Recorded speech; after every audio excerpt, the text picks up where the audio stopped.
Ready. Rob Millsy Mills, thank you for joining me on Playing the Inner Game first and foremost. Really good to have you. Thank you so much for having me, mate. This is awesome. Singapore, and I'm doing a podcast. This is amazing. Pulling you away from your jukebox musical. You've been on stage for a couple of weeks now. Couple of weeks, 2 more weeks to go. 6 shows a week. Audiences are loving the show. They're losing their minds. I've heard. What is happening with this show? This is not the musical I thought I was going to see. I'm learning about love in all different forms, diversity, progression in life, equality. Singapore is like, this is very different from our conservative views, but they're loving it. I think all the people love it. Yeah. But it's had very, very good reviews. I know, objectively and subjectively, I've heard from many of my friends who've been to watch the show. I'm a terrible friend, so I haven't been to watch yet, as you know. I will get around to it, I promise. I will get there. I'll get there next week.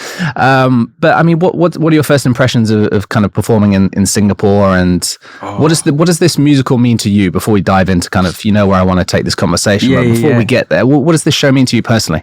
So when I first heard about the show, I read the script. It's very funny. The first thing that jumps off the page is very funny. David West Reed is the writer of Schitt's Creek, and he's just done an incredible job with incorporating new themes with some really old classic songs by Max Martin, and making the songs not just pop music, but also making them actually flow throughout the narrative, actually progressing the story like a good musical does.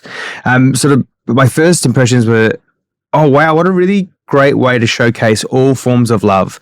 Young love, old love that's trying to rekindle its spark, and also like the husband and wife sort of that sort of relationship, which is maybe has broken down over time because of lack of communication, and how they end up bringing that spark back to each other as well. But also it's, young love, like Juliet finds new love. There's non-binary characters in there. And what I love, I think, most about it, it's not like you have to like these characters. Some shows that come out now are very forceful with what people will call a woke agenda, but it's just progress, guys. It's just progress. It's just progress. But this show just does it in such a great way where it just is. Everyone just lives in this world. I remember the director saying early on, it's not what the world is now, but maybe what the world could be. Okay. And it's a really lovely way of looking at it. And I love that. Also, we've got a super diverse cast from all different ethnic backgrounds and, gender diversity and sexual orientation. It just has everything in the one sort of weird, crazy world that is Max Martin's jukebox musical. Yeah. And it's a very modern riff on, obviously, a Shakespearean classic. You played William Shakespeare in the play. I think if someone goes in there expecting kind of classical Shakespeare, they're in for a rude surprise. But if you love your pop music, you're going to love every single second of it. Yeah, right? There's enough sort of nods to Shakespeare throughout it. There's enough rhyming couplets that you're like, oh, very good, very Shakespeare.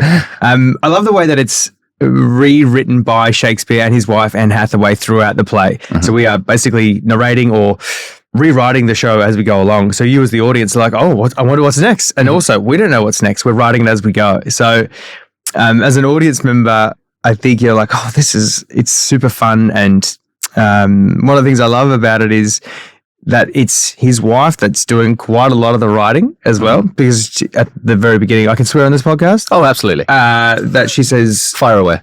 I say, it's all too late. The ending hath been writ. She says, I know, dear, but the ending shit. So she begins to rewrite the play with the blessing of himself and also the players around him. And no one really knows if Shakespeare actually wrote all his plays himself. I mean, no one's around to say otherwise. No, there were not a lot of interviews done with Shakespeare either. There's no text of any interviews with Shakespeare back in the day. It's the only times that you hear of Shakespeare's words are the words he wrote in sonnets or on the page.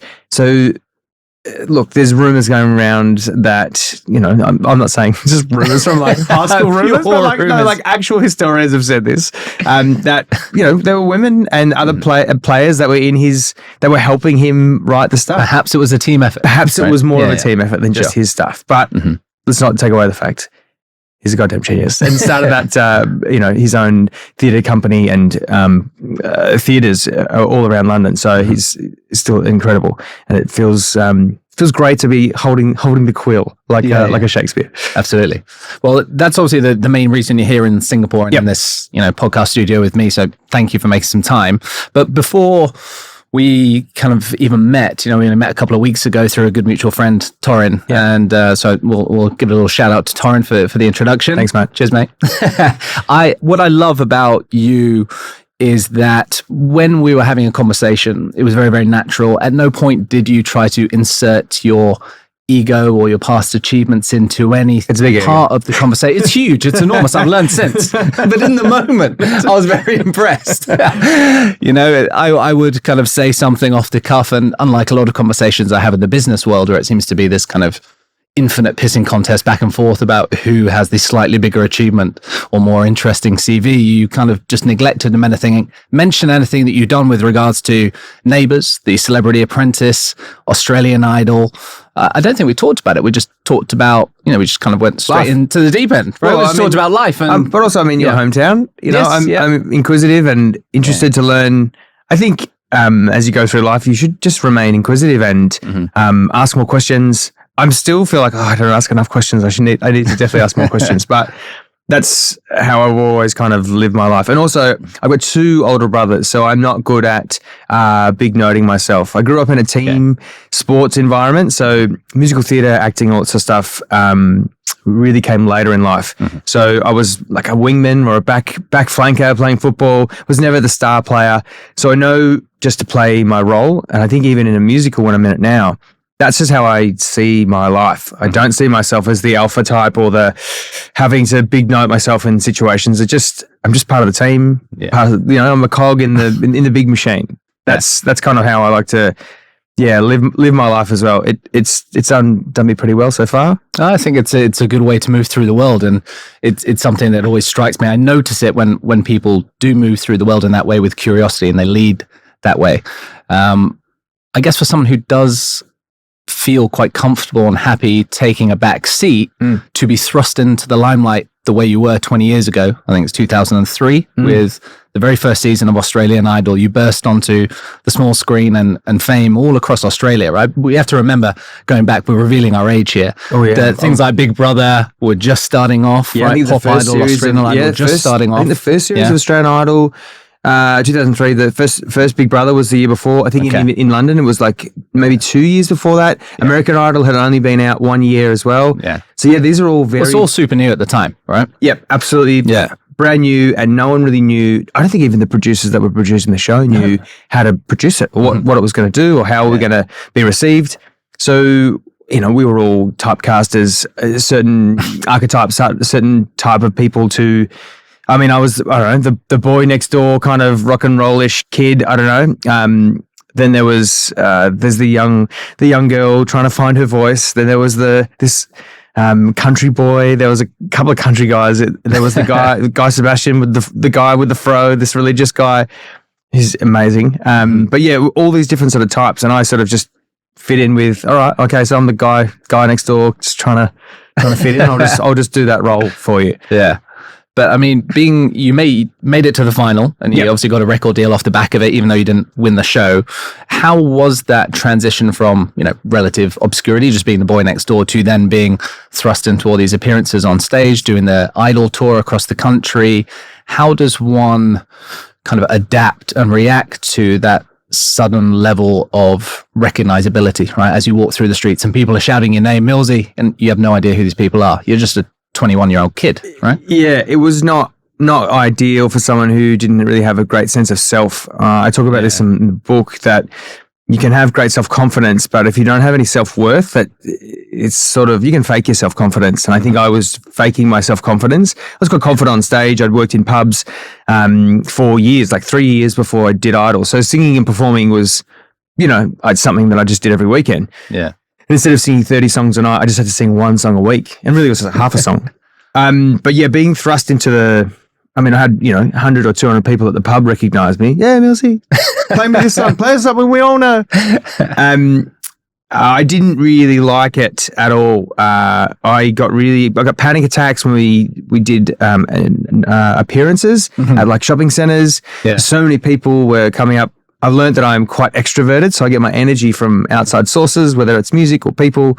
So in those experiences, when there's a lot of energy coming at me, I really, really get anxious. And to the point where you add alcohol, drugs at times back in the day, that I was, mobbed at times, and I had a horrific run-in with some people and had a bit of a panic attack and contemplated very, very quickly suicide at a Gold Coast hotel on like the 30th floor or something. Yeah. Ran out to the balcony and quickly slammed the door and just kept myself inside. But just for that fleeting moment, having that. You thought about running? Yeah, I thought about just ending it all. Like completely like, this is too much for me. I don't like it. I don't like that everyone recognizes me. I don't like the fact that I can't go anywhere without someone grabbing my shirt, pulling me in for a photo, or it was a lot. Yeah. And as I said, I was in those circumstances, they were, there was alcohol involved. People don't treat you very well when they've been drinking. So I'm not to say that was happening every day, just on certain occasions. So since then, I've learned a lot about who I am, learned about self-worth, self-awareness, through reading books, fiction, non-fiction, going to see a psych, all that sort of stuff. But yeah, it was pretty horrific. Looking back, that was a lot. That was a lot for a man at a young age, right? So when everyone has an idea of who you are, but you don't have an idea of who you are, yes, that's quite scary. Yeah. That's why when I go to schools and teach kids, they say, should I go on a reality show? I go, well, what kind of sense of you do you have? Like, who do you think you are right now? And can you present that in the best way to the world right now? And if they don't really know, I'm like, then you're not ready. Yeah, don't do it. Will create a role for you. Correct. Right? And that's what it does. If you don't know how to spend your time, someone else will fill that time for you. Same goes with your personality. If you don't know what your personality is, someone will fill that personality for you. Yeah. So you're typecast as kind of this boy next door, a little bit cheeky, irreverent. Yeah. Maybe a bit of a ladies' man. I don't know where they get that from. I don't know where they get that from. I have no idea where they get such silly ideas from. But you say you openly admit in your book, putting on a show, that you came to self-awareness, personal development, even just reading and seeking out counsel quite late in your life, comparatively, right? You weren't a big reader. You didn't see yourself as a kind of academic or reflective early on in your career. Hated it. Yeah. I think maybe, why do you think that was? I don't know. Like, I've thought about this at times, and I think it's for fear of learning about myself. I think there's a lot of people that do this. Or these days, it's so much easier. We just pick up our phones and we just distract ourselves with Instagram or game or whatever it is. But it's through that growth that you do through your teenage years into early 20s where I think it was Jim Carrey talked about this he's doing that Andy Kaufman movie. Oh, yes. About killing yourself, about going, like he was talking about going to a character, but he also meant it, I think, as growing up into an adult. You have to kill that person that you were. I think you have to kill that child that is you in order to find the true self, your true self.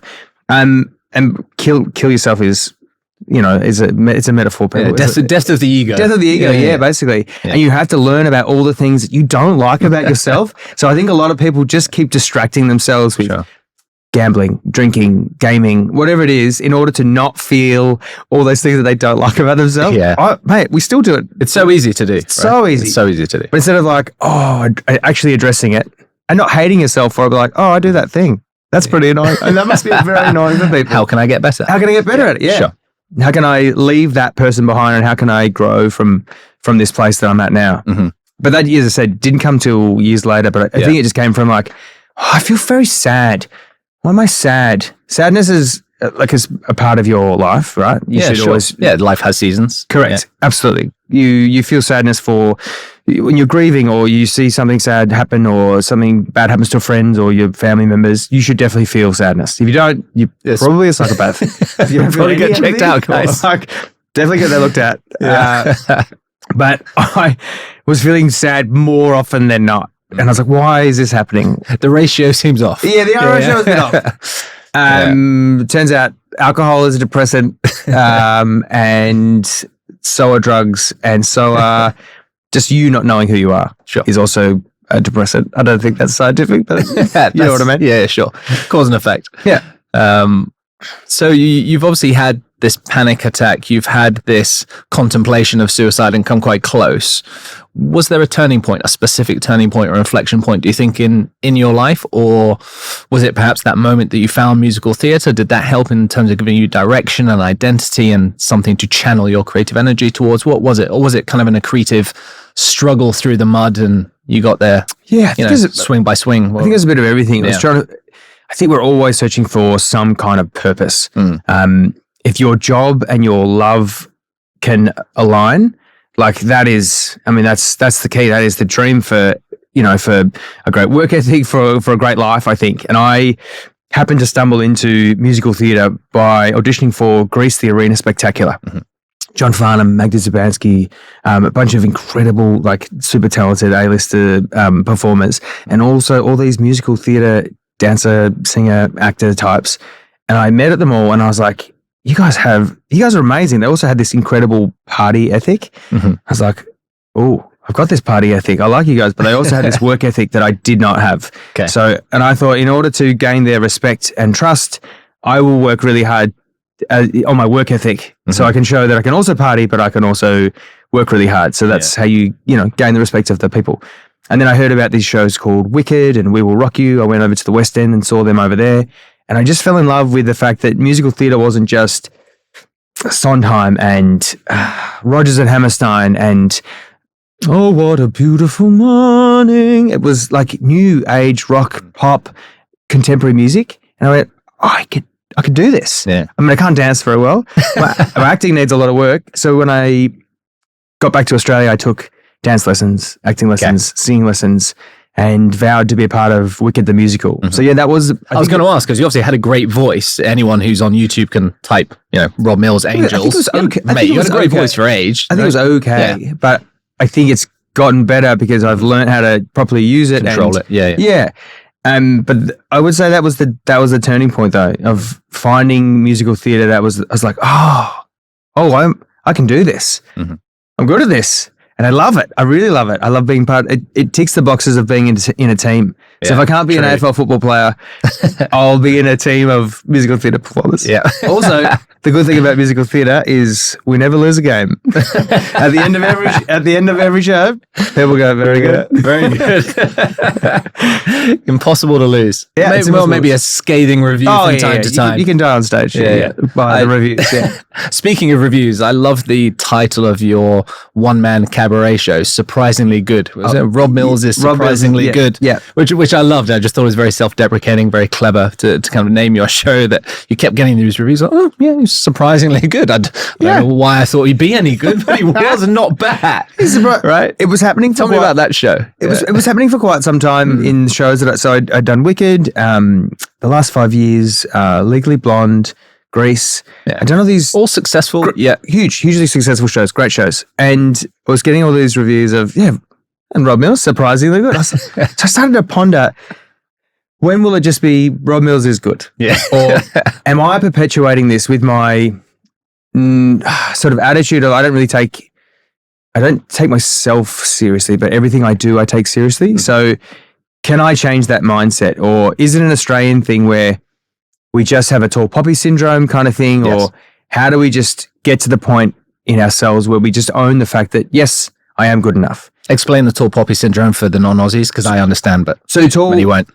So tall poppy syndrome meaning we always want to cut down the people who are excelling at life. So the opposite of what America does, basically. Exactly. In American culture, it's like championing the best of the best, even if they're psychopaths like some owners of big corporations. Anyway, we don't need to go into it. It's actually quite a big cultural mindset problem in China as well. So they say the tall tree gets cut down as opposed to the tall poppy. And in Scotland, where I lived for a long time, my wife's Scottish as well.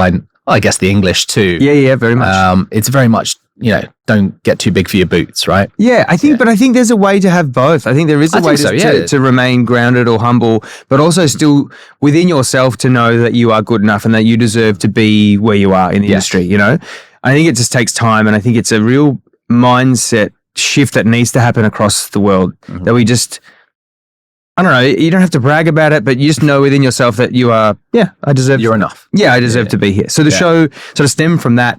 And I think from me putting that into the show, and talking about my life, my sort of journey into musical theatre through the magic of song and dance, less dance, a lot less dance. That it did shift it, and it shifted in my own mind that I am good enough, but also the reviews shifted as well. Like, yeah. So I think they couldn't just repeat the title that Rob Mills was surprisingly good, could they? What's that thing of like, as soon as you own the thing that people are talking about, that takes away their ammunition. Absolutely, yeah. So if you own it, I just owned it. Yeah, very good. Yeah, it robs them of its power, right? Robs those words of its power. No pun intended. Yeah, but no, it's good. I'll use that next time. We'll use that one. I'll make it seem natural. But that show was there an element? You are very kind of humorous and self-deprecating, but was there an element of trying to transmute that pain in the sense of I feel like I'm better than the people are giving me credit for, and transmute that pain into fuel? Right, you're taking some dark force and expressing it in a light force. Yeah, a little bit. Yeah, and I think also in the arts, when there's no work, you have to create your own work. Here's the one-man show, guys. Yeah, here's the one-man show I've been working on. Yes. I think there's a bit of that. Yeah, I think there was a bit of like, maybe even just to prove to myself that I could do it. I should also point out, I did have a lot of help with my friend Natalie Garonzi, helped me write it. Andrew Warboys as the musical director and Tyrone Park as the director. I remember the first time we did the show was up in Mackay, and the show ran for like an hour and a half, maybe more. It's a 60-minute, 70-minute show. Yeah. And he come off stage, having a beer, and he's like, so remember the show that we wrote and put together? I was like, yeah. He goes, that was not the show. Like, you were great. I just went off the cuff. Way off script. Way off script. Talked to the audience like for an extra, half an hour. Mm-hmm. He said, okay, do you want to do the show that we put together, or do you want to do that? I go, the show that we put together. So it's nice to have people there to steer you back on track. Yeah. Okay, let's rein that narcissism back in. Get back to the script. People having a chat. They love me. Let's have a chat. Yeah, exactly. Don't do that. Very, very good. So musical theatre, you spent a lot of time on TV as well. I think most people, I'd never watched Neighbours after, so apologies. Not since Carly and Jason. Yeah. Not since Carly and Jason, right? Not since the good old days. Yeah. None of these new characters, Not since Margot Robbie. Yeah. But how different is it in terms of what you need to give the role, being on TV as opposed to being on stage? And what do you enjoy about both of them? What are the kind of what's the distinction there? The distinction is the theatre, you're big, you're on voice, and you're quite big. This is a very a small version of it. And then TV, it's a smaller voice, smaller shot. Sometimes you're smaller face acting, which is hard for me. I use my face and hands a lot, so they're like, just bring it back a little bit, tight it. Just bring it. We're in a tight shot, Rob. So just don't move so much.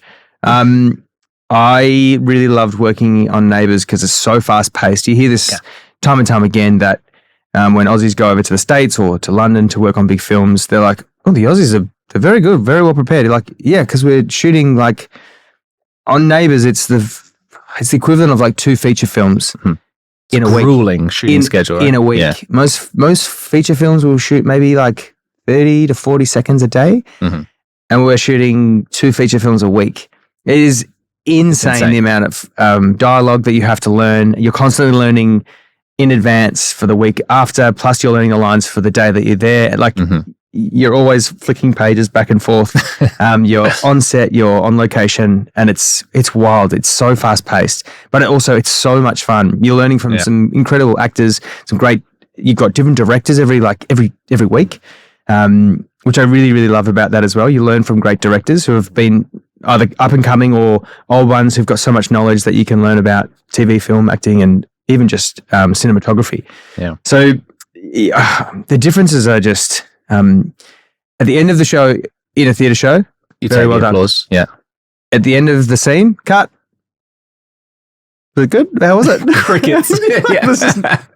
We got it. Moving on. Yeah, moving on. That's probably the biggest difference. And I also love once again being part of the team. So as soon as you get cut, there's gags with the crew, and that's the bit. And then action, and we're back on, That's what I really, really loved about it. Was there for 3 years. I was the villain for the show for 3 years. They wrote a 5-part Up Late I did watch some of the clips actually in preparation for the show. You were good. Thanks, mate. Thank you. Genuinely. Neighbours, you play a good bad guy. Thank you. Yeah. I'd spent my whole theatre career being the nice guy. Yeah. Playing the prince or the nice guy, the boy next door, and now I was the psychopath, basically. I kidnapped babies and killed people, and I shot no sadness. I shot someone with a bow and arrow, like a full Hunger Games style. It's amazing. But yeah, that was an incredible experience. Yeah. I remember shooting like 160 scenes in 2 weeks. It was insane. It was a lot. Yeah. And finished with a death. I drowned in a hole. Classic soap. It was a very soap ending. Kill him off. Yeah. We've had enough. Yeah. Kill him off. Yeah. If you have a bit of a sporting pedigree, right? You love playing footy when you're a kid and obviously very active. I also, love professional sports. I love competing. You're still playing? Well, very low level, but historically, washed up former footballer. But you can't lose that. I miss being in the arena, right? I guess is what I love. I love the performative aspect of thousands of people watching you for 90 minutes. And mistakes have consequences, as you well know, right? Oh, yeah. Don't mess up your lines, right? You have to deliver the best of yourself. VAR, don't mess up. VAR, don't mess up. That's a whole other podcast. Yeah. But do you ever, what's your relationship with the adrenaline and the dopamine hit of being on stage? Oh, I love it. You love, yeah. But do you feel I don't crave it. You don't crave it. Okay, talk to me about that. So I don't crave it. I love riding the high after the show. And if there's some people at stage door, I'm like, thanks so much for stopping by. Hi, how you going? I'll sign that autograph. That's lovely. But I don't expect it. I never expect it. I never expect the applause. The applause at the end that we get is always my way of saying thank you to them.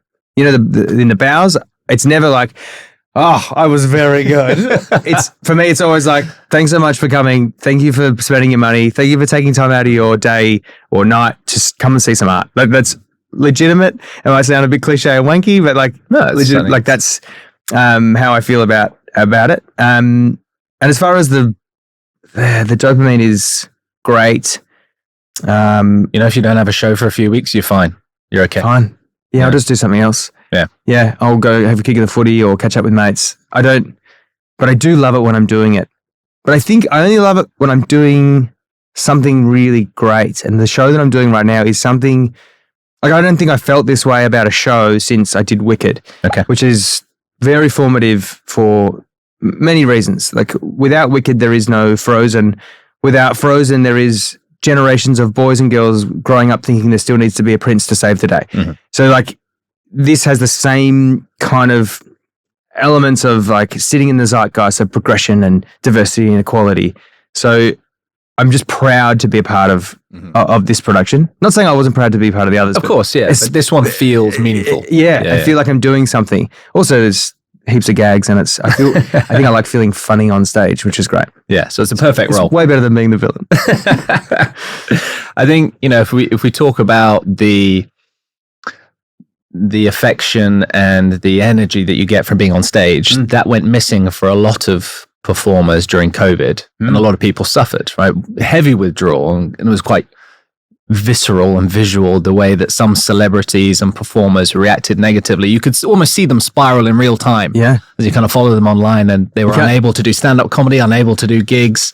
Their whole purpose and identity that's wrapped up in it disappears. Right? Yeah. How hard was that time for you? Because it hit everybody hard. But it was obviously a very pivotal moment for you. Yeah, pivotal for a few reasons.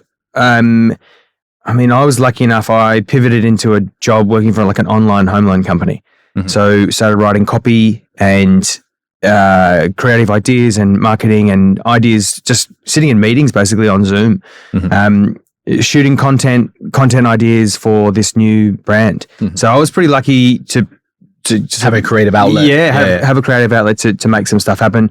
I started an online sort of singing competition called Homegrown Superstars with a friend of mine. So it was just on Instagram and we do live versions of stuff, and it was great. It was so good. There was like a cash prize every week. It was like $100 or something. Yeah. It was so good to keep people engaged in something to do every week, just to perform a song and upload it. We had finalists every week. It was really good. Mm-hmm. So I remained creative, I suppose, in that respect, but mate, it was a dark time. The thing that really struck home, especially in Australia, we had a government that just forgot that the arts is such a multi-billion-dollar industry. They're like, so the kid who was getting one shift a week at a cafe had been working one shift a week for the last 12 months, right? Now he's getting $750 a week. Great. So, but my friends who have just got a job in a brand new musical like Moulin Rouge, which is about to tour for 2 years, you don't get anything. Because you haven't been on that job for more than 12 months because it just started. So this discrepancy just did not land well with me at all. There was no help. We didn't have an arts council at the time. It's now been reinstated by the new government. Also, whenever there is a flood, fire, whenever there's a natural disaster or just people need help, it's the artists who will always donate their time to sing, perform, put on concerts, make an appeal, and we do it for free. Who helps the artists? Yeah, sure. When the artists are like starving, like it was a really sad time for a lot of us. Like, oh, who helps us? No one helps us. So for the years after, I've been working with Support Act, in case something like this does happen again, that we do have a Support Act. We do have a fund where performers or crew or actors, musicians can go to in times of trouble. Good. So there is that exists. But yeah, mate, it was pretty dire for a lot of my friends. Just basically going the dole. The dole is like our unemployment benefit. Which and also touch wood, thank God we lived in Australia where we still had that money coming in. Yeah. In some countries they're like, good luck, we're gonna board you up. Good luck. Yeah, it was pretty tough. But look, and I lived in Melbourne at the time, and Victoria had some of the toughest lockdowns, but we also had some of the least spreading of the virus and the least amount of deaths. So yeah. You went. I mean, they were obviously reacting to something that they never had to react to before. But I think one of I know my personal desires during that time when things were a lot quieter and there was a lot of time to introspect and reflect was to make sure that it was a lifetime and not dead time. So in other words, you were creating something new, that there was a space, there was a vacuum. You can either kind of withdraw and pity yourself and kind of suffer internally, or you can try and create something new. And also it was the start, the genesis of your book, putting on a show, right? Where the seeds of that were born during COVID, but obviously in kind of very unfortunate and sad circumstances. Could you tell us a little bit more about kind of the inspiration with Doug and Michael? I believe it was. Joe and Michael. And it was, we were lockdowns and we weren't allowed to go to funerals or go over state lines. And so I missed a couple of funerals, and one was a mate from high school who I hadn't seen for years, but still kept in touch with through another mate. And he was just a very good human, school teacher, just a good guy. Would always make me laugh through high school. And then my other friend, Michael, we'd done a bunch of gigs together, another incredible musical theatre performer and entrepreneur, producer, very charismatic, vegan, not a vegan, vegetarian, I should say, which is just probably vegetarian. Don't tarnish him with that vegan. But I was like, how's Michael? And both of them lost their lives to cancer. And I'm like, how good humans? I mean, Michael's a vegetarian. Like vegetarians, they get cancer. Not supposed to die. No. And not being able to get to the funeral, and then not really grieving properly, or not really know how to process that. You know, the funeral and the wake are places you go and you hug your friends and you cry it out. And you get closure. Yeah. Right? Well, you start. Well, hopefully, you start your journey through closure. Yeah. I didn't even get to start it. I remember sitting at home just watching the funeral online, just bawling my eyes out.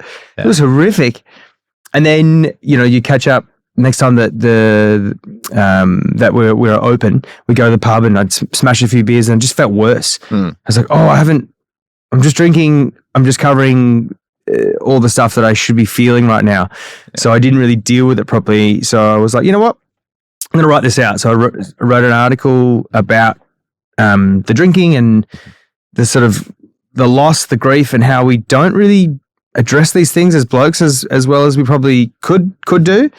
So anyway, it got published in a couple of papers in Australia, and I was like, and a publisher reached out and said, "This is very good. Your writing is excellent. It's a nice. Your writing is surprisingly good.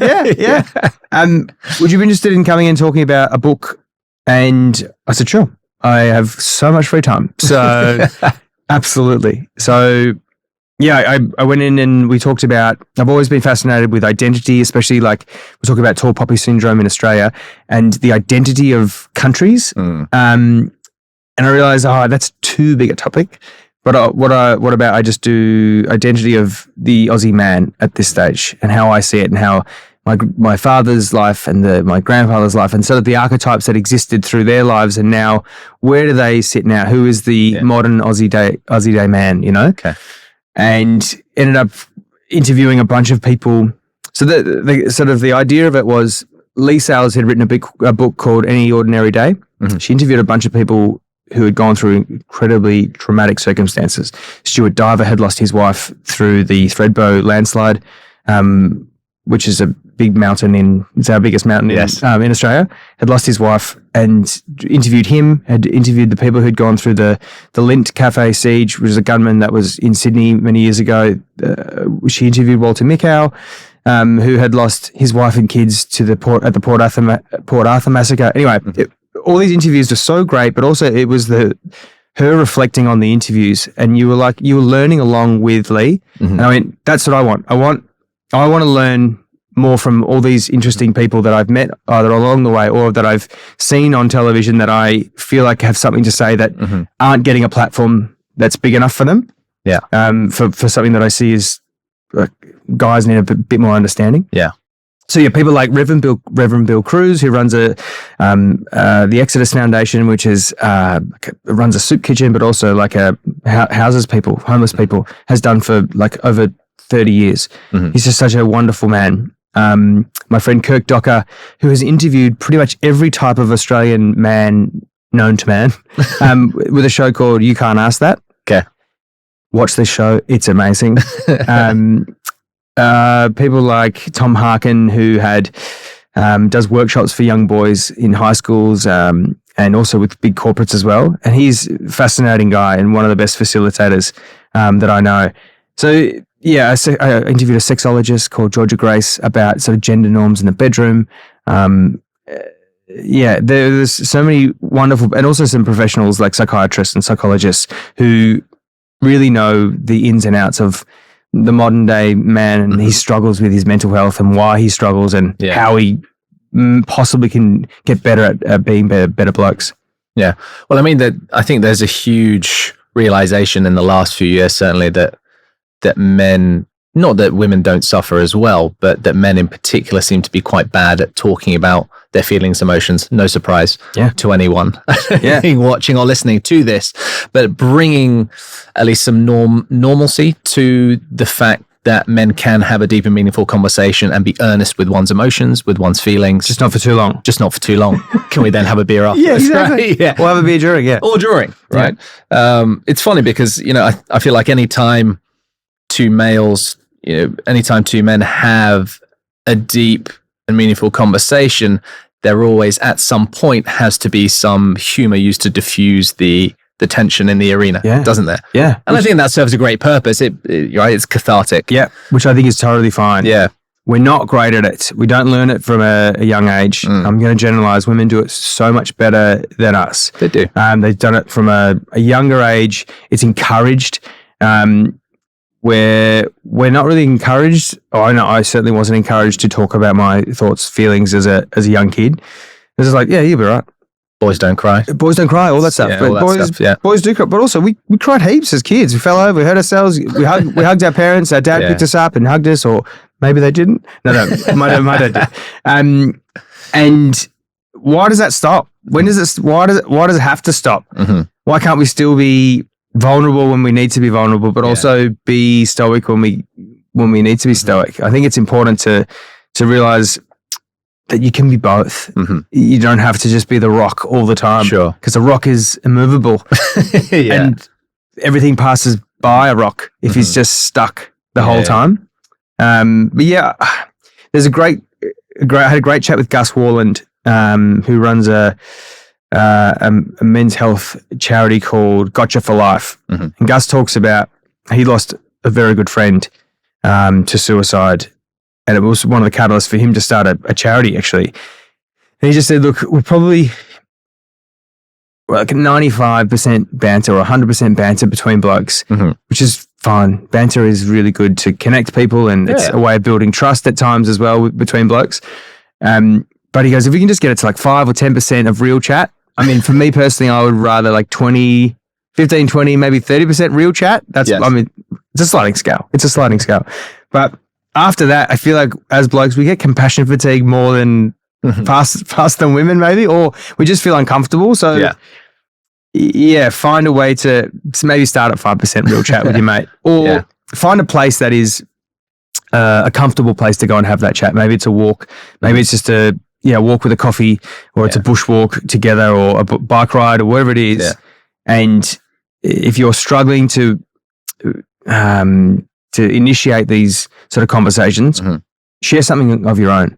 Yeah, always, right? Yeah, always share something first, and then that leaves the door open and be like, oh, he shared something, maybe I will share something too. And then next thing you know, you're going to share. Completely. Yeah. Yeah, it gives permission for the other person to open up, right? Correct. And I think if you go first, I often find that it's rewarded in spades and buckets. And it sets a standard for the other person to walk into the conversation and feel comfortable sharing. I know that it's a safe space. Yeah.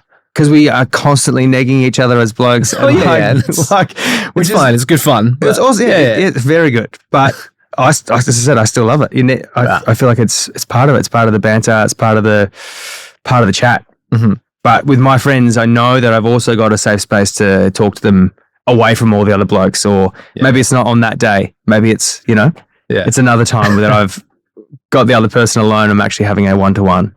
What did you uncover that you found shocking during the course of your research? Like, were there any statistics that stuck in the mind when you're speaking to all these experts in the course of writing the book? Just the suicide rate in Australia is going up, and it's going up alarmingly it's just not going down. It's like 1 in 5 young men in particular. So it's the rate of it's like teenagers to like mid-20s, right?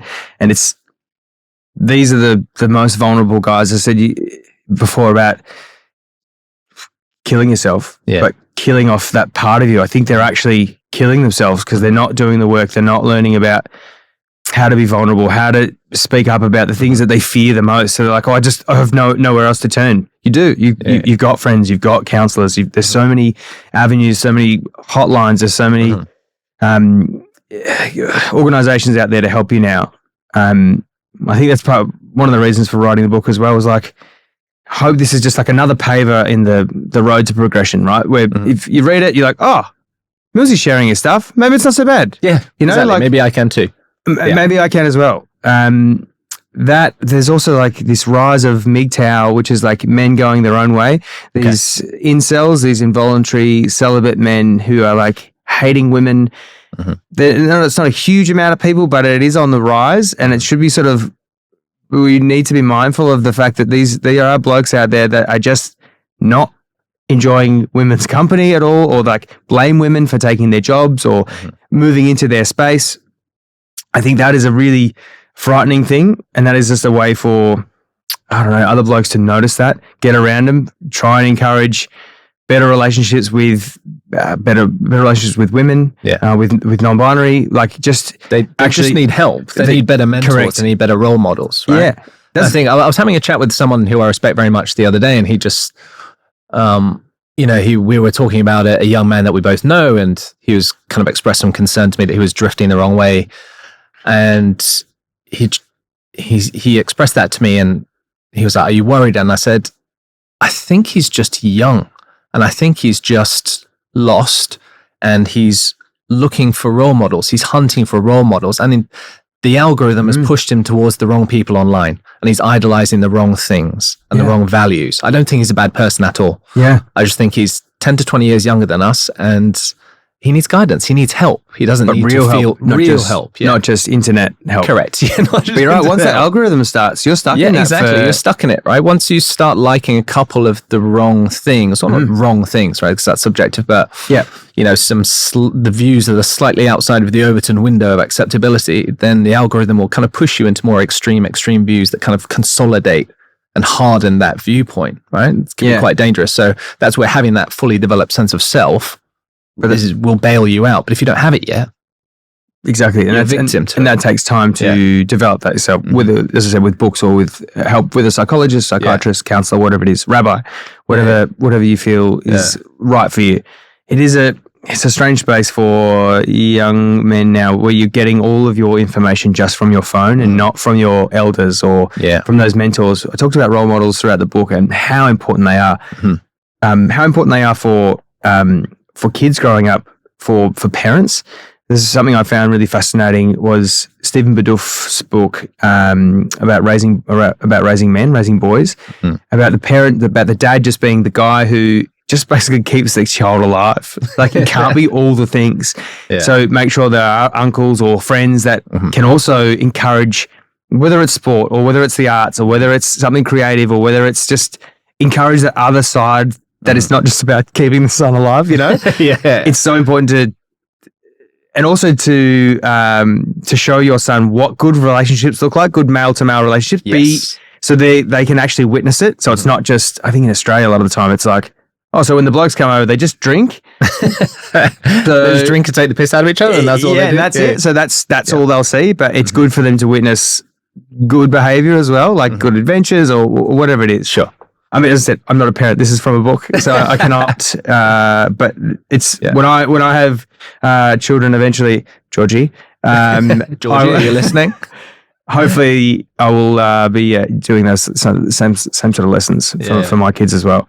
Well, I think it's hard on men and women these days because there's so many competing demands like placed on us, right? For a man, you're supposed to be the provider, the rock, the kind of alpha. You're supposed to be physically strong, mentally strong, but you're also supposed to be like a great lover, a caring, compassionate partner. You're supposed to be all of these things. And for women, they're supposed to be, a mother, a good wife, also great in the bedroom, but also earn their way. Financially, it's right, financially independent and all this stuff. And I don't know, we've kind of pathologized the idea that men and women are incomplete without each other or are complete without each other. And I think that there is a level of codependency that's quite positive and healthy.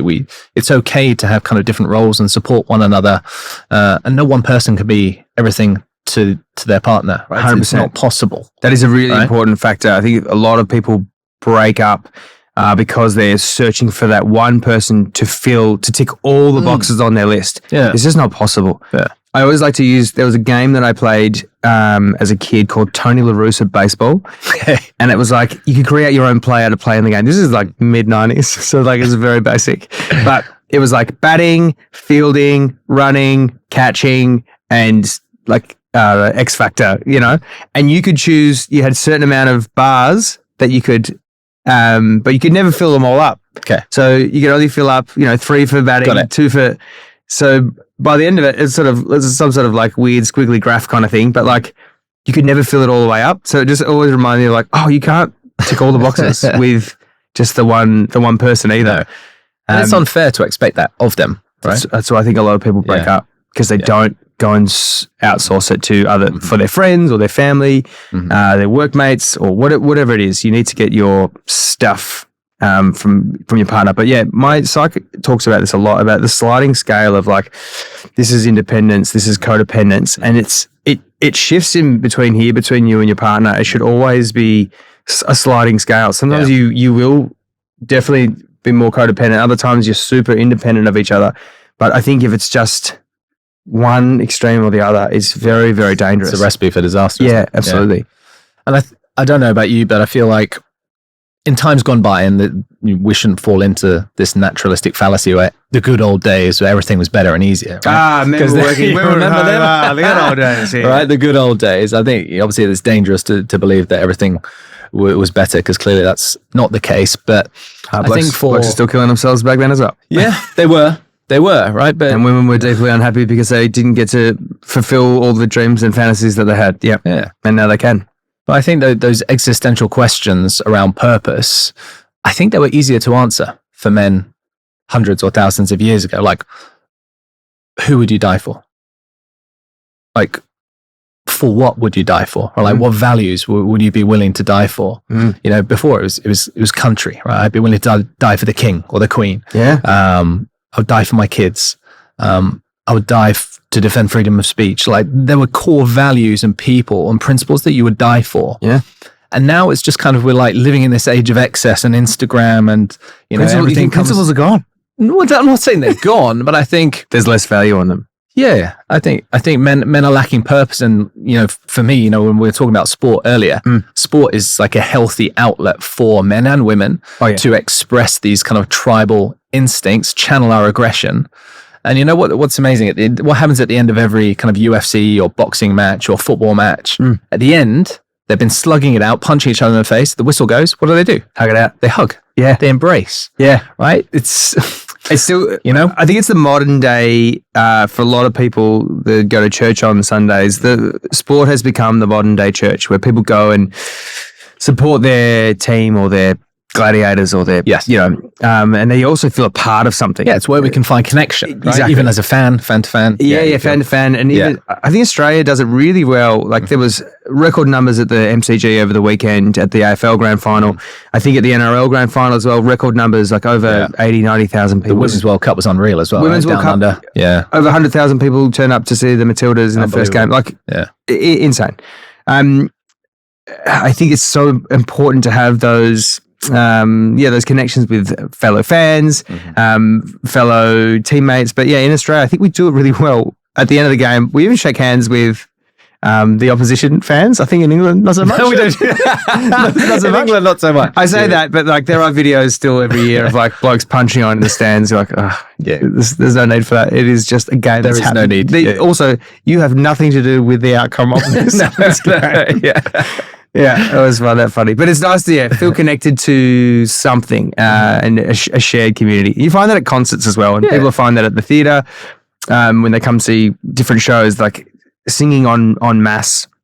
My friend Virginia Gay, she quoted someone, I can never remember the person's name, this is dreadful for me, but she talked about this during COVID, about the importance of the arts. And when you go and sit in a theatre and you watch something, you smile or you see something of yourself in that character, or you see one of your friends in that character or a family member, whatever. And not only are you sharing in that moment, that collective energy of you all feeling that same thing, with that when that joke is told, you all laugh together. There's something so special about that we lost during COVID and being stuck in our homes. And that's watching streaming stuff, watching Netflix by yourself, or even just with your partner is lovely. But something about the collective en masse feeling that thing. That's what the football does. Any sport, you having a live event is so different. It feels you feel part of it. It's great. I just love it. Whether it's sport or art, it's a great feeling. Yeah.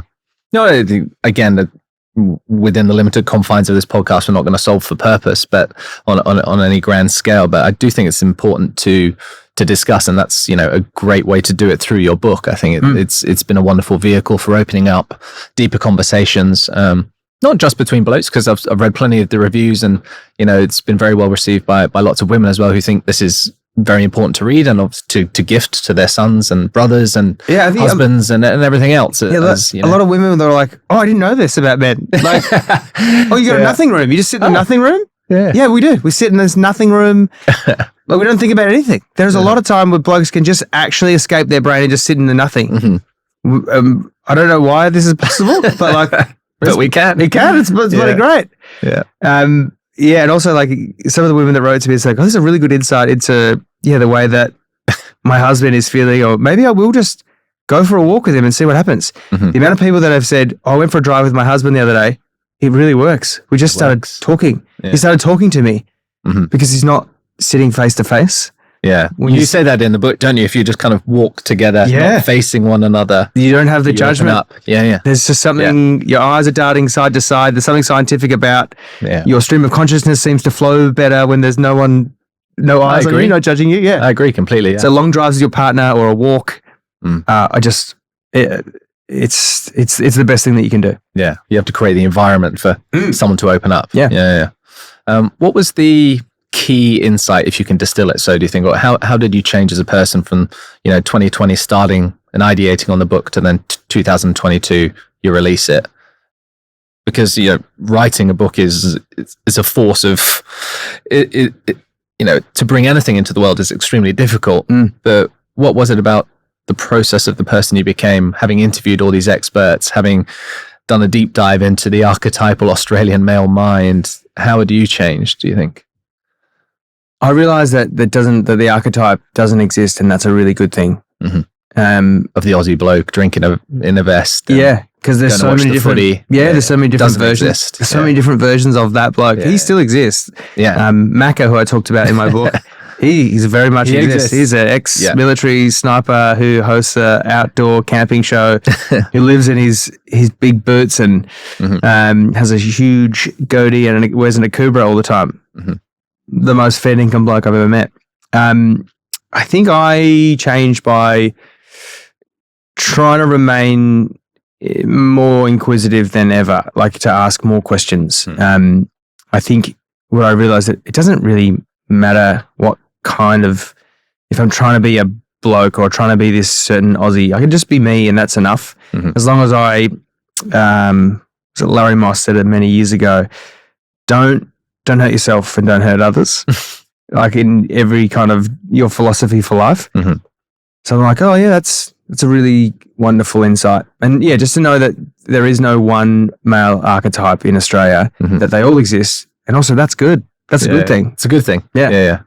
Have you found more people reaching out to you as a result of this book that you never expected to? Yeah, there's a young kid on like an oil rig out in Bass Strait reached out to me, said he was in his early 20s. Hey Millsy, going through a lot of the same stuff that you talk about in the book, starting to question a lot of things about my friendships, and this book's really helping me through it. One of the guys, Yash, in the show, he plays Francois in the show. He said, "Oh, I learned. Maybe I've been a bit of a shit friend. Maybe I need to like pick up the phone a bit more and just call my mates." I'm like, "Yeah." He's like, I thought I was okay. I go, also, this book is not to judge you on how to be like, on how to reflect on, am I being a bad friend? But I think there's a bit of everything in there. There's something for everyone in there. Yeah. Well, sometimes we need an external influence like a book or a podcast to reset our minimum standard, even if we didn't go in for that reason specifically, right? But to then realize, the minimum standard of being a good friend is actually up here. I'm actually down here. Yeah. But also, I think the other thing is just not to judge yourself if you're having a bad day or like you're not maybe living your best life at the moment. Just cut yourself a bit of slack and go, all right, what are the things I can do? The thing I learned through COVID, you probably did this as well, was just lower your expectations of what a great day is. Yes. So like a great day for me, non-COVID, is waking up, going to the gym, catching up with a mate for a brunch or a coffee, lunch, and then doing the show that night to like thousands of people, and they're like high-fiving people like, we did a show, awesome. That's like a great day for me. In COVID, it was like, got up, made the bed, looks amazing. Like, you know, like if you lower that expectation of like what a great day was, like I went for a walk, it was a good walk, listened to a podcast. That was it. Yeah. But it was a really, instead of like, during COVID going, why can't I have this? Because you just can't have this at the moment. So just lower your own expectations of what a good day is at the times that you need to. And that's a good way of doing it. COVID was helpful in the sense that we may never get the opportunity again where there was a global shortage of FOMO. There was no ability to miss out. Unless you were a multi-billionaire and you own an island and you just went, I'm just going to the island. Or you were forget the rules. Or you're one of those people. Party. You're one of those people in the Imagine video. Those Hollywood stars that made the Imagine all the people. It's like, you guys live in very, very expensive houses. You're doing okay. You're not locked in tiny apartments. Yeah, but even they couldn't really post about how good their life was because, for fear of backlash. So I know. We might not get that chance again. I just want to pick on a thread and pull on it because you mentioned it a few times during our chat so far, but alcohol, you mentioned it a few times. I know you've kind of had a varying relationship with alcohol on and off during the course of your life, as most blokes have, as a lot of women have as well. What did you find during the course of your research writing this book about, specifically maybe men's relationship to alcohol and, how we borrow happiness from tomorrow? Oh, I love that sense of borrowing happiness from tomorrow. Yeah. On a Sunday night is my sort of end of the week. It's the Friday night. And sometimes you borrow some happiness from Wednesday. I mean, that's done that a few times. That's a big night. Yeah. But I've realized as you get older, I think as well, you're like, what else brings me joy? What else brings me happiness? And realizing that what do I have to do in the next couple of days? Can I afford to be sad or feeling anxious because of the alcohol that's in? Basically, what is the poison that is in my body that I need to get rid of in order to feel human again? Yeah. But yeah, you're borrowing a lot of happiness. I think I worked out the best relationship I have ever had with alcohol throughout that time. My partner doesn't really drink at all. Okay. Her favorite drink is a milkshake. It's great. We don't drink midweek. In fact, rarely do I drink. I had a couple of drinks on Sunday after we finished the show. But that, even then, I don't think I had a drink 2 weeks before that. Yeah. Maybe when I saw, we had 2 drinks. Yeah, a couple of drinks and what I've learned is that I know now that I don't need it to have a good time. I know that I don't need to have 10 drinks. I could probably have 2 drinks. Some people, they just can't turn it off once it starts. Yeah. It's up to you to work out what that relationship looks like. Obviously, no alcohol is the best thing for you because your body is working better than trying to process poison. Sure. But this is not a podcast to talk about don't drink, because I still enjoy a drink. I still enjoy a really lovely glass of wine every now and again. So do I. And I love a nice whiskey or a nice sake. It's also very delicious as well. Slip that in there. Yeah. So I think I just worked out a better relationship with alcohol. So why am I rewarding myself at the end of the week? Why is it alcohol? Why is it not a nice dinner? Sure. Think of the money that you've spent. It's worth probably doing a budget on your alcohol as well and working out how much you spend per week, per month, per year, and going, could that money have been benefiting on my mortgage? Or could that money be better spent on a holiday with my partner or just a gift to myself? Sure. That's probably just worth even just contemplating, maybe just journaling, just writing down just once to sort of have a look at how much you actually spend on alcohol. If maybe it's, as I said, if it's a monetary thing that's bothering you, or is it worth it? Is it worth my borrowing all that happiness for the next couple of days? Yeah. If I need to look after me, if I need to look after the kids, or if it's affecting the way I work, that I function at work, or I function as a parent or a friend or whatever it is, it's just worth just having a look at once at the very least. Yeah, because I mean, I've got a lot of friends who've gone, sober curious and then completely teetotal. Yeah, and I do still like to believe that there's a happy middle ground where you can just enjoy a couple of drinks, and I think it allows, especially men, us to relax into the conversation, and you can have a good time and perhaps be a bit more open and forthright, vulnerable, as long as you know where to draw the line, right? Yeah, and nothing to excess, everything in moderation, if you will. But I think for some blokes though, and this is my brother I'm using as the example.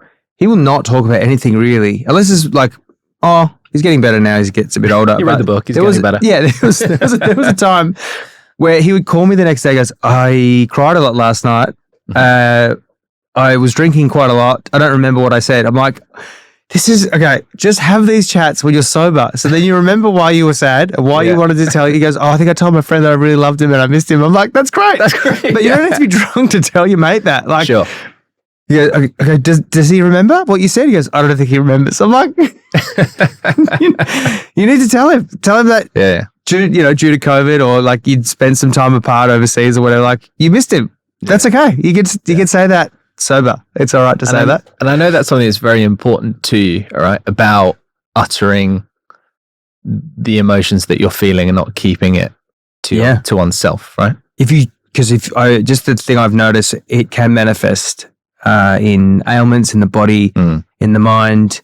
And I am a strong believer that it's like a dam, that it just builds up over time, and that wall is going to break, and it's going to come out, whether it's 10 pints later, 10 pints later, and you're crying to your mate in a pub, instead of just talking to your friend or your brother or your partner and actually having a chat sober, letting it out every now and again. It's good to let off the valve, or let out some of the water that's stacking up in the dam. That's I think really important to do. If you don't do it, as I said, it just becomes a lot, and you feel like you're the only one who can burden it, or who it's burdening, and you're the only one that can carry the load. When really, a problem halved was a problem shared is a problem halved. Yeah.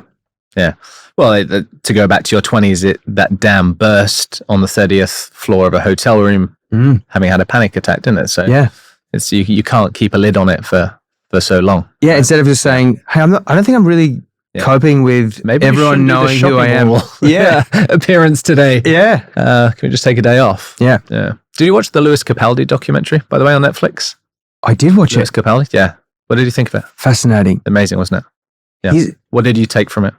It's very similarities. I mean, look, levels of fame, very different, very different. But as far as, and his anxiety obviously is debilitating. It actually comes out physically in him. Yeah. And he's a guy very similar, I think, that doesn't take himself too seriously. No, I love him. He's such a normal Scottish bloke, great sense of humour. Yeah. Just happens to be a phenomenal singer. And that's it. And a phenomenal songwriter as well. Oh, wow. Yeah. But yeah, I think he's not doing as well as, I think he's like, oh, it's fine. I just don't think he's doing as fine as he thinks he is. Through. Yeah. And that's a very blokish thing to do, isn't it? To just push on through. Well, if I just work a bit harder, if I just knuckle down and grit my teeth and get on with it. Correct. And you still need your friends, family around you to keep you humble, to keep you grounded. But you also, I think, you need some other people there who can help. Yeah. Whether it's as I said, mentor, role model, life coach, or professional psychologist or psychotherapist in my case. Yeah. Just to offload it just for half an hour is really lovely. There's one of the benefits I love about seeing my psych regularly. I've made a real pact of it the last year or so since writing the book. You've been working together? A couple of years now. Okay. Yeah. And you do once a week? I do once a month. Once a month. Because I was like waiting for like 3 months or 4 months to go by, and they're like, oh, I don't feel great. I need to call my psych. Nip this in the bud. So now I go every month. Yeah. And it's the best because whether I'm feeling a bit down or whether I'm feeling up, I can talk about both. So if I'm feeling great, all right, what's working? What's been happening? Yeah. What are you try to engineer some more of that? Yeah. What's your routine? Why has that been working? And maybe you can do more of that. Yeah. Also, I love seeing the psych is if you talk to your mates, they often want to burden you with their stuff. So like, selfish. How dare they? You've shared your stuff. Yeah. You just were like, let's talk about my stuff for a bit. And they're like, so actually, this has been happening with me and the missus. Like, no, I don't want to. Come on. I can't take on any more stuff. I've got too much. So selfishly, it's great to see a psych because you pay for the privilege of them not sharing their stuff. They just listen. But the objective sounding board, because your friend also brings years and years of baggage. Correct. Having known you, they know who you are. Correct. They've seen that monster in repose, right? Yeah. But it's nice to have your psych who knows who you are as well, and also just can pull you up on it. Yeah, exactly. But, as I said, they don't often go, anyway, so this has happened with my last client. Do you want to hear? No, thankfully not. It's nice to, just to be able to offload and not have to take anything else on. Yeah. I like that you made a very conscious point there to say that you also see them when things are going well.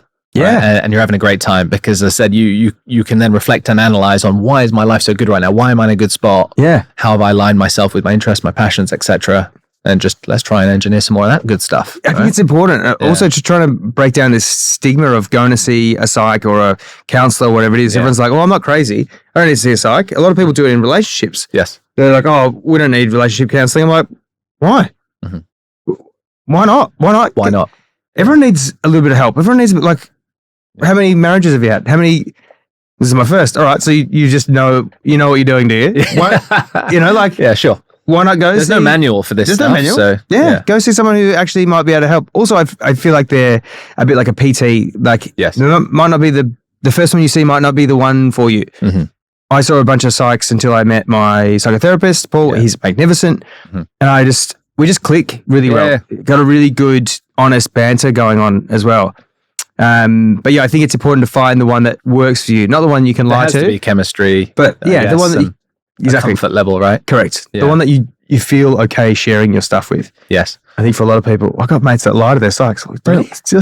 If you're going to lie anyway, don't be there. You're paying to lie? Why are you paying for this? What a waste of cash. It's a waste. So don't lie to your psych. Don't lie to your psych. Terrible idea. Terrible. What are you learning? You're not learning anything. Okay. All right. Well, that's a revelation. Yeah, how's life? Oh, good. Really good. Everything's good. Okay, great.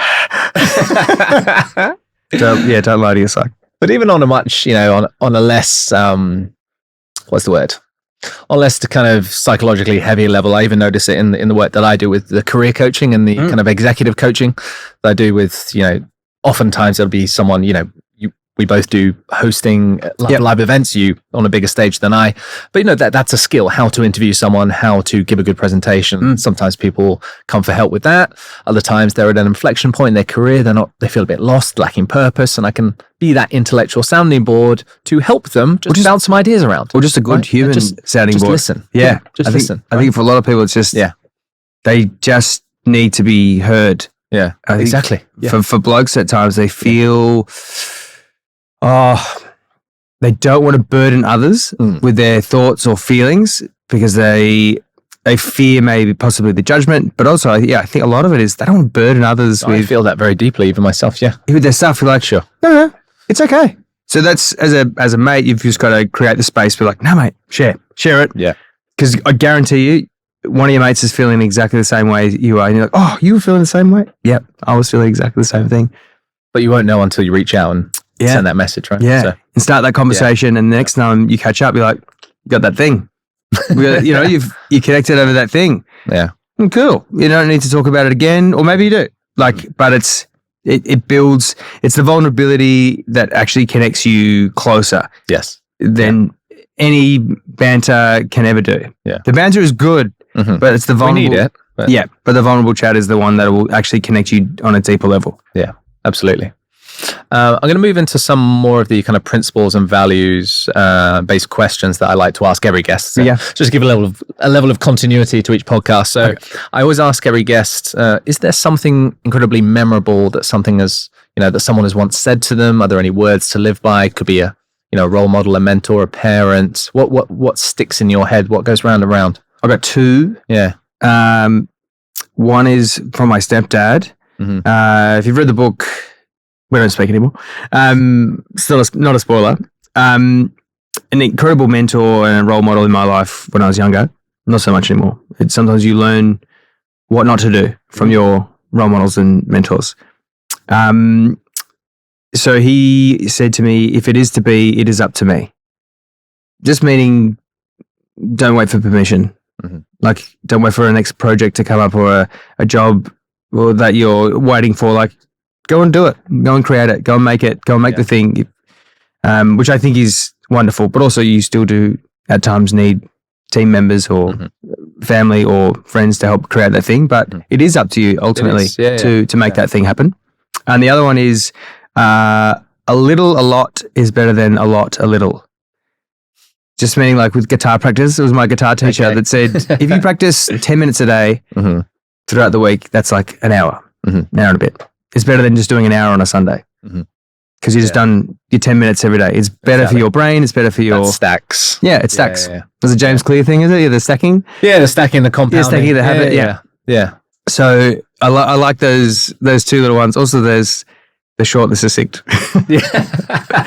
Easy for me to hold. Yeah. But that, I think the most memorable statements are, right? They are pithy precisely for that reason because they stick, right? And they last. But I love both of those. I think they speak to me because I'm a huge proponent of creating your own luck.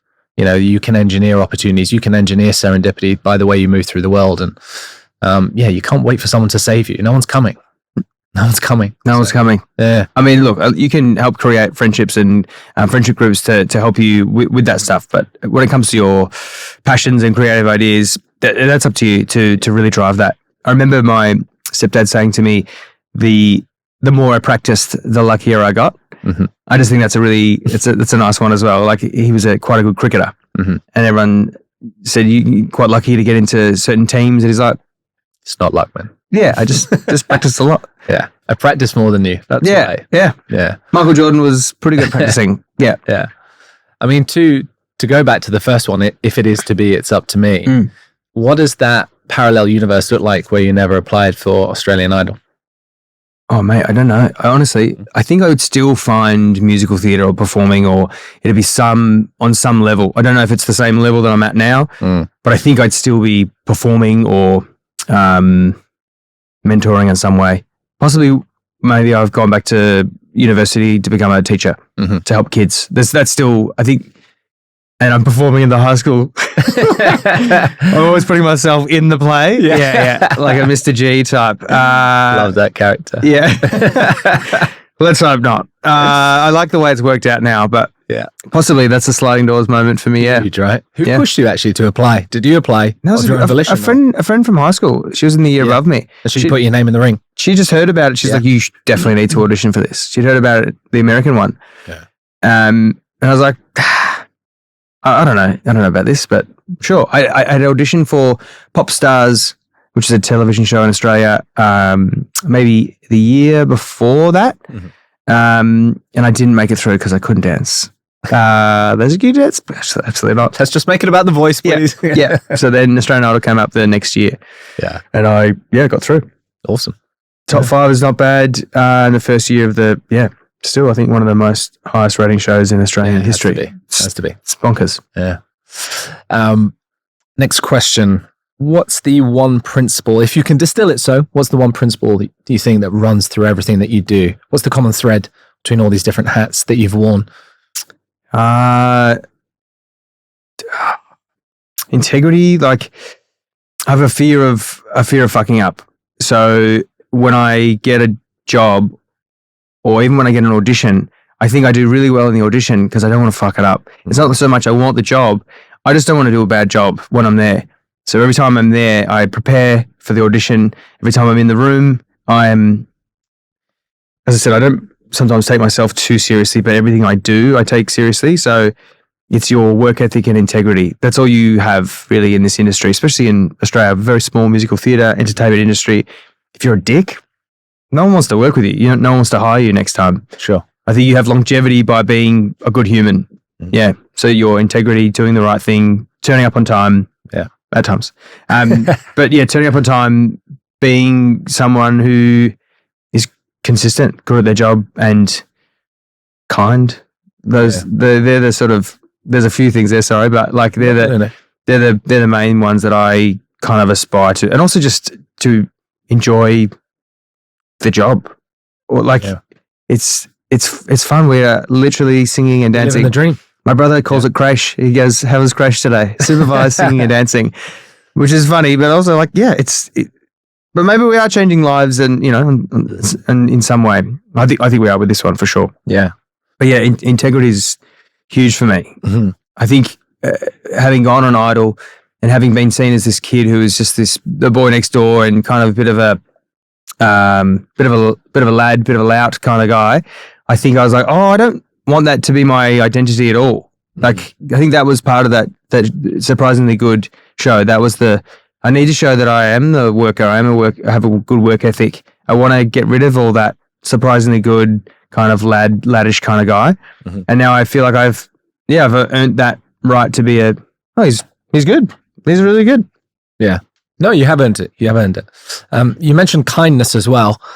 When looking for a partner, you and I optimized for the same quality, I think, which is kindness. Am I right? Is my intuition correct with Georgie? Yeah. She's super kind. Yeah. So I always felt that, like, when you strip everything else away, any person, that's all that's left, right? Yeah. Yeah. Yeah. She's one of the most wonderful humans I've ever met. I remember she got me for Wicked Day. Wicked Day is my is 2nd of February. So every year it's the day that I got Wicked, the day that changed my life, basically. Got me into musical theatre, got me into doing... That was the role that set the tone for everything else. Yeah, and the work ethic that I learned from that, and the integrity, all that stuff, they all came from doing musical theatre. And Georgie got me a T-shirt, the very first... We'd only been dating for, I don't know, 6 months or something. Mm-hmm. She got me a T-shirt with a quote from Wicked on it, and I was like, oh, that's very kind. That's a very lovely, thoughtful gift. Mm-hmm. She's she's very kind, also very smart, a lot smarter than me, which is a massive turn on. Yeah, massive turn on. What's one simple habit that you've adopted, maybe recently, maybe a long time ago, that's massively improved your quality of life? Something simple anyone could implement. Walking with my partner in the mornings. We might go to a PT session together, which is pretty new for us to do it together.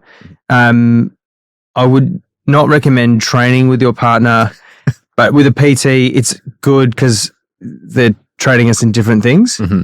I remember going to the gym with her first, like years ago and going, oh, we can't train together. Like, this won't work. This will not work. I'll go with my mates to do the training. That's fine. But the thing that we've adopted since moving back to Melbourne has been a walk in the morning. Mm-hmm. Get a coffee and go for a walk. Nice. And we just talk. Yeah. She tells me about the week. She tells me about the day. No phones. No phones. It's just us. It's really lovely. It's a really lovely ritual to do every day.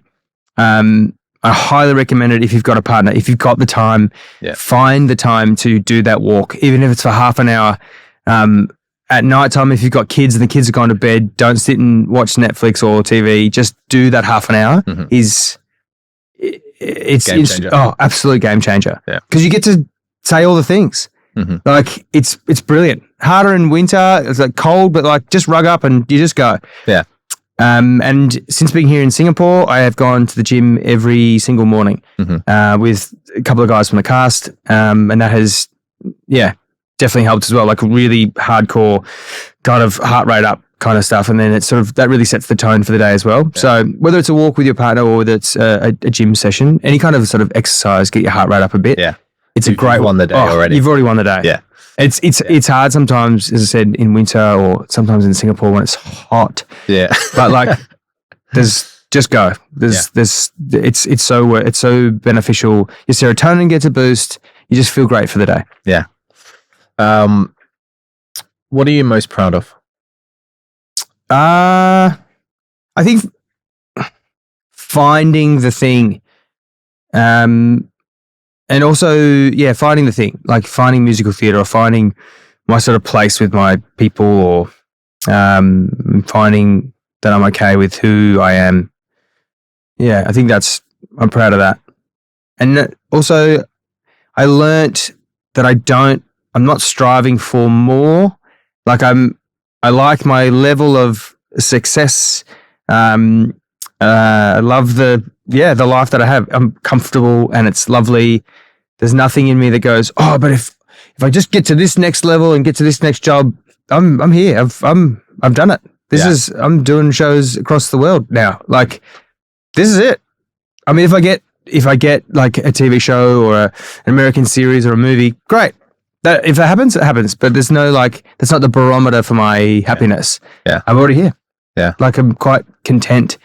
I love that. I think the problem for anyone who's achieved any level of success is that you get that hedonic adaptation and you just want more. Yeah. More, right? It's that becomes the new normal and we just have to keep striving. Yeah, but sometimes what are you striving for? Yeah. Right? If another gig. I just want another gig, obviously. That would be great.